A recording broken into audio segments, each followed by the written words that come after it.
को प्राप्त करने के लिए 88 हजार वर्ष तप किया। संतों के दरबार में 6 महीने 6 साल 12 बरस एक पैर से खड़े होकर तपस्या भी की और झाड़ू मारने का काम भी किया लगाने का दरबार के अंदर, लेकिन फिर भी उनको आत्मज्ञान बड़ी मुश्किल से मिल पाया।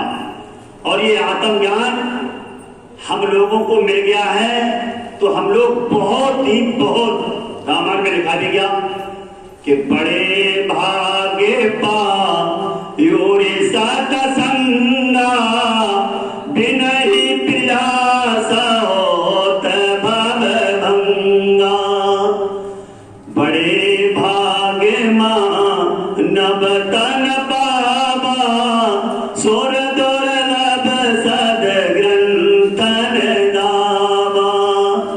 साधन धाम मोक्ष कर द्वारा पायो न जई परलोक समारा।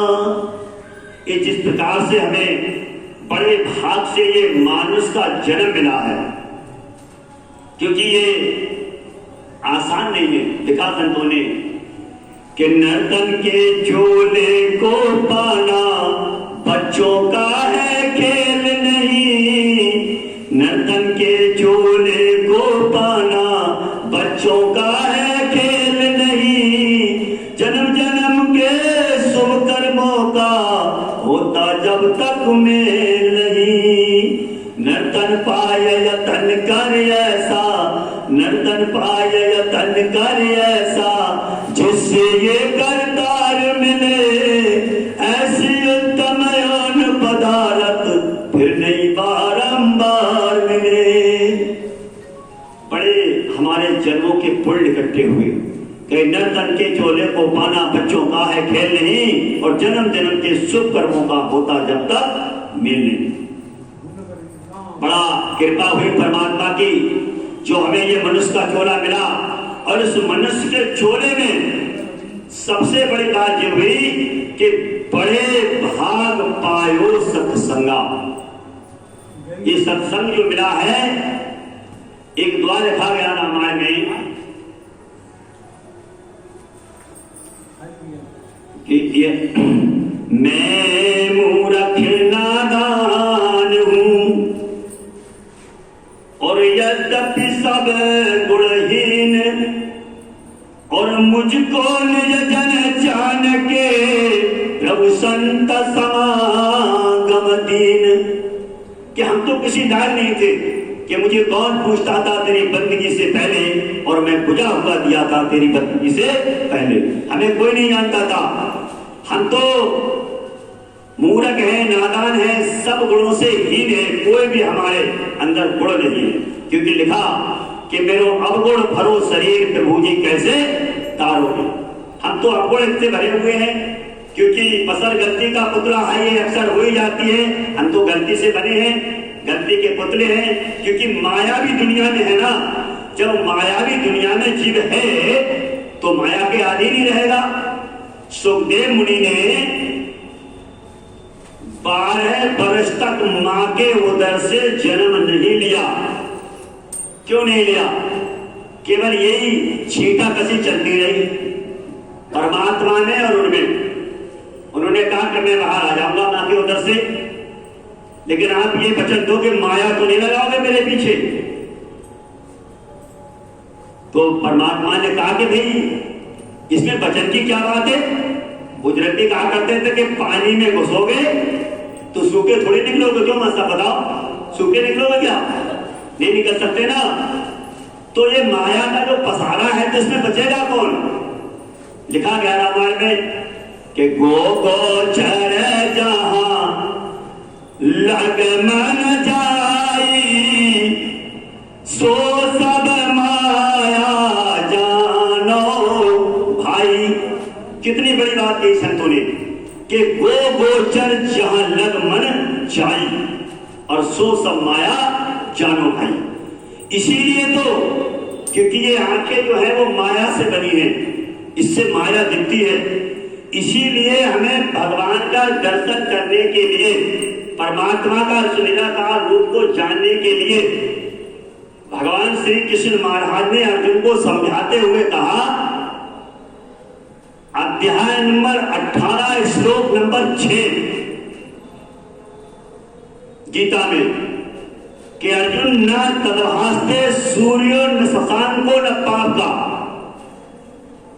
इथा तत्वा न निरंतम तदाम परमम, कि हे अर्जुन, जो मेरा ध्यान है वो स्वयं अपने आप में प्रकाशित है, वहां किसी भी प्रकार का कोई बाहरी प्रकाश नहीं है, न सूर्य का प्रकाश है न चंद्रमा का प्रकाश है। गुरु नानक महाराज ने भी कहा कि लाखों चंदायुग भया और सूरज चढ़े हजार और नानक इतने हो दिया प्रभु गुरु बिन घोर अंधियार, कि जो मेरा धाम है वो स्वयं अपने आप में प्रकाशवान है, लेकिन उस प्रकाशवान धाम का दर्शन करने के लिए उस धाम का दर्शन तुझे इन चक्षुर्वीर नेत्रों से नहीं होगा। तुझे अंदर की आंख खुलवाना पड़ेगी और अंदर की आंख खुलवाने के लिए तुझे समय के महापुरुषों के पास जाना पड़ेगा। तो समय के महापुरुष के पास गए और उन्होंने तीसरी नेत्र को खुलवाया, क्योंकि ये दुनिया में जो देख रहे हैं ये सब माया है, तो माया से कोई बचेगा नहीं। तो हम भी माया में है, दुनिया में है, तो हम इससे बच नहीं सकते, लेकिन संतों ने हमें इससे बचने की व्यवस्था की है। अगर हम अंदर चले जाएंगे तो अंदर आ बाहरो पिया बानो, अंदर चले जाएंगे तो इस माया से बच सकते हैं, हल्का फुल्का 60-70% तक बच सकते हैं। क्योंकि इतना तो बच सकते हैं कि दौलत से प्यार कीजिए जितना के ठीक हो, और ले डूबती है दौलत, ले डूबती है दौलत जीवन को कभी कभी, और मिलती है गुरमुखों की संगत कभी कभी, चढ़ती है मन पे नाम की रंगत कभी कभी। गुरु नानक महाराज ने कहा कि सुरपा नशा शराब का उतर जाए प्रभात और नाम कुमारी नाम का चढ़ी रहे दिन रात।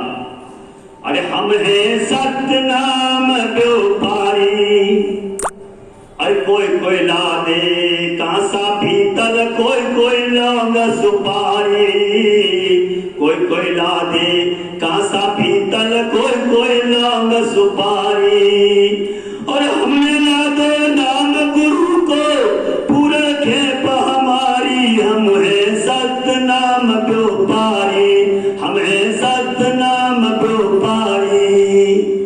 हमें अगर व्यापार करना है तो किसका करना है? हमें उस सत्य के नाम की खोज करनी, और उस सत्य के नाम की खोज के लिए हमें जो समय के तत्वदर्शी महापुरुष हैं उनके पास जाना पड़ेगा, तब इस ज्ञान को लेना पड़ेगा। लेकिन समस्या ये है कि ये संतों की वाणी है। अभी जो मैंने पहले बताया कि मुझको निर्जन जान के पूछन समागम दी, कि संतों का जो समागम है बड़ी मुश्किल से मिला है, लेकिन फिर भी हम इसको नहीं समझ रहे। अगर समझें तो मेरे हिसाब से, मैं अपनी बात बताता हूं अपने प्रैक्टिकल की, कि जहां तक विसाएगी अपनी, तो सत्संग में चाहे 10 मिनट ही अपना समय लगाएं, लेकिन जरूर लगाएं, क्योंकि ये बड़े भाग से मिलता है। और ये प्रांगण है, ये कोई छोटी मोटी चीज नहीं है। इसके बारे में भी संतों ने लिखा, गोस्वामी तुलसीदास जी ने रामायण में सब बोल दिया कि मोद मंगल में मोदेता समायु, जो जग जंगम तीरथ रायु, कि जो हम इस प्रांगण में बैठे हैं, ये एक स्थान कैसा है? अपने आप में एक जंगम तीर्थ है। क्योंकि जहां संतों का समाज जुड़ा होता है, संतों के नाम की चर्चा करने वाले लोग, परमात्मा के नाम को सुनने वाले लोग, सुनाने वाले लोग जहां बैठते हैं, वो स्थान अपने आप में एक जंगम तीर्थ कहलाता है। क्योंकि संतों ने कहा कि गंगा नहाए पर एक है, संत मिले पर चार, और सदगुरु मिले अनेक पर तो कहे कबीर चार।